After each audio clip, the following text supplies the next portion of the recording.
뒤에가 아니라 앞에서 사이드암의 변화구를 피기 전에 한번 해보도록 하겠습니다.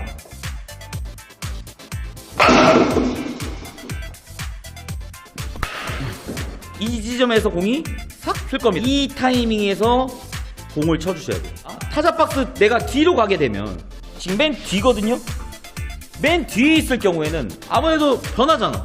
이미 브레이킹이 걸린 공은 상대적으로 치기가 어렵다는 겁니다. 그렇기 때문에 타자 박스 앞에서 변하는 공들, 특히 사이드암이나 3쿼터 스로우가 강한 슬라이더를 공을 구사할 때는 여기서입니다. 여기서 변하기 직전에 공을 빵.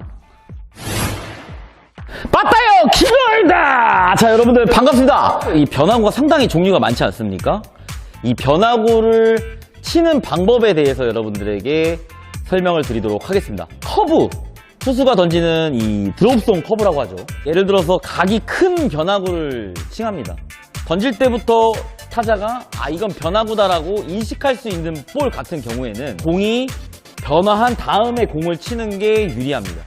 근데 요즘에 이 투수들도 상당히 좀 많이 발전을 했죠. 최 코치님께서 피치터널에 대한 이야기를 많이 하셨듯이 이 투수들이 연구를 함으로써 타자들의 그 히팅 포인트에서 변화를 시키려고 하기 때문에 기본적으로 타자들이 좀 공을 치기에 좀 쉽지 않은 상황이 되었습니다. 이 타자들도 가만히 있으면 안 돼요.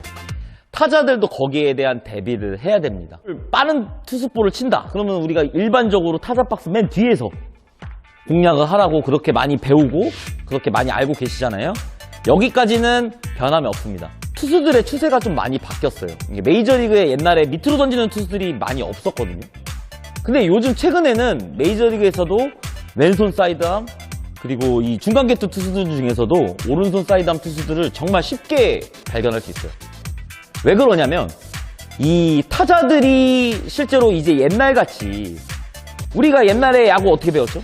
옛날에 저 학교 다닐 때만 해도 뭐 다운스윙 이게 그냥 다운스윙 아니면은 잘못된 줄 알고 야구를 배웠었잖아요. 저희가 어렸을 때.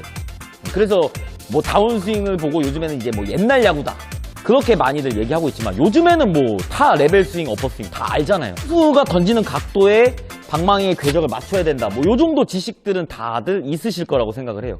스윙이 많이 진화가 된 거죠. 그랬더니 이제 투수들이 위에서 아래로 떨어지는 커브보다도 옆으로 휘는 스트라이크 존에서 가라앉는 요런 변화구들을 구사를 하기 시작했어요. 타자들은 또 거기에 또 대비를 해서 또 무언가를 해야 됩니다. 그래서 이번에 LG랑 또 두산이랑 이번에 플레이오프 하는데 그 1차전에서 최원준 선수가 나왔어요. 근데 LG 트윈스의 좌타자들이 많았습니다.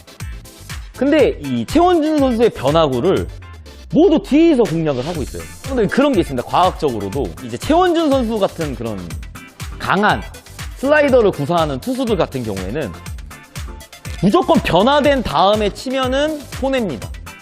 옛날에는 변화구도 마찬가지였어요. 사이드암 투수가 나오면 바짝 붙어가지고 맨 뒤에 붙어갖고 우측으로 쳐라.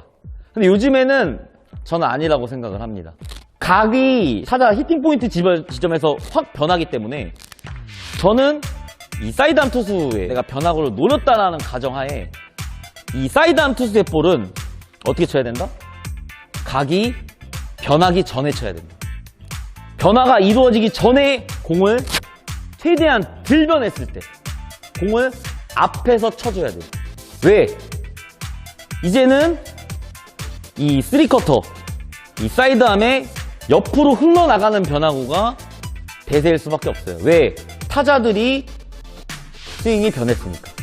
옛날에는 다운스윙을 했기 때문에 위에서 아래로 떨어지는 공이 효과적이었다면 이제는 타자들이 스윙이 보편적으로 어퍼스윙이 보편화됐기 때문에 투수들도 거기에 대비를 해서 빠르게 흘러나가는 휘어져 나가는 커브를 많이 던지게 되는 거죠. 그래서 타자들도 이런 스윙 많이 했어요. 맨 뒤에 붙어가지고 흘러나가는 거 이렇게 삼진 먹는 타자들 굉장히 많잖아요. 아마추어 선수들 프로에서도 이렇게 삼진 먹는 타자들 심심치 않게 발견할 수 있어요. 만약에 LG 트윈스가 두산 베어스랑 그 1차전에서 그 최원준 선수의 공을 공략을 할 때 타자 박스 앞에서 공략을 했다면 저는 승산이 있었다라고 생각을 합니다. 그러나 그런 부분들이 부족했기 때문에 결국에는 이제 한국 시리즈에 올라가지 못했던 것이고요. 이 드롭송 뽕커브라고 얘기를 하죠.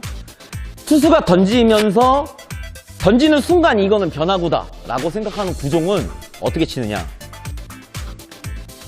그런 공들은 위로 뜬다는 얘기예요. 위로 뜬다라는 것은 즉 속도가 감소된다는 얘기입니다. 구속이 많이 낮아졌다는 얘기예요. 타자 박스 앞에서 치게 되면 위에서 아래로 공이 떨어지는 구종이잖아요.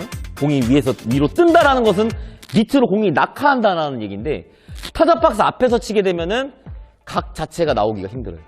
릴리스 포인트 지점에서 공이 높게 솟아오르면서 높게 땅 뜨는 공들 같은 경우에는 타자 박스 맨 뒤에서 공이 변화하는 걸 보고 공을 쳐주셔야 되고, 프로 휘는 이제 커터, 뭐 슬라이더, 빠르게 휘는, 빠르게 내가 공을 던질 때 이제 뭐 체인지업이라든지 뭐 스플리터, 투수들이 피치 터널을 잘 이용하는 구종 같은 경우에는 최대한 타자 박스 앞에서 공략을 해주는 게 유리합니다.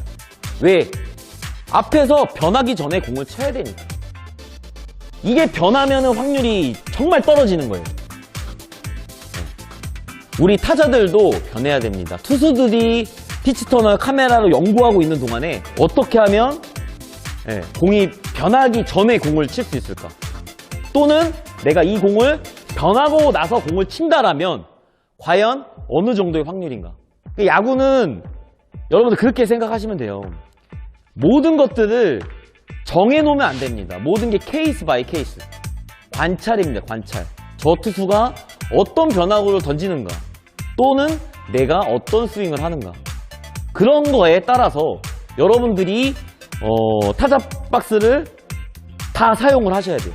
무조건 뭐 붙어서 친다, 뭐 사이드 암 공은 무조건 뒤에 붙어갖고 친다, 그거는 빠른 공일 때.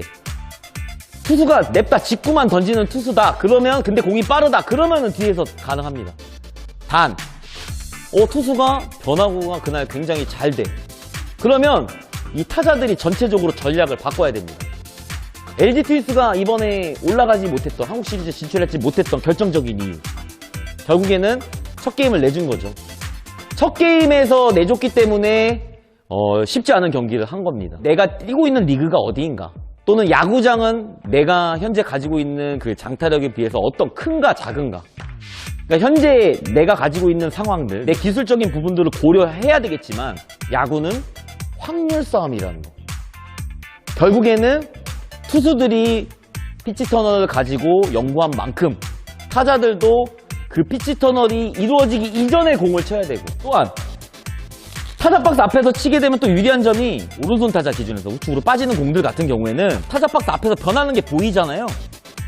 볼일 가능성이 높습니다. 상대적으로 꿀을 노리지 않고 변화구를 노리고 있을 때는 타자 박스에 가능한 앞에 어떤 변화구, 내가 공이 던지는 순간 변화구라는 것을 인식하지 못하는 변화구를 던질 때 그 투수가 어떤 변화구를 던지는지에 대해서 여러분들 연구를 해야 됩니다. 그게 여러분들 데이터예요.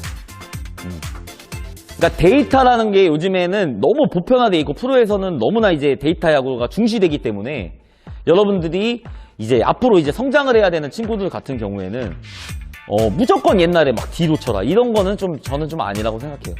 모든 게 뭐다? 케이스 바이 케이스.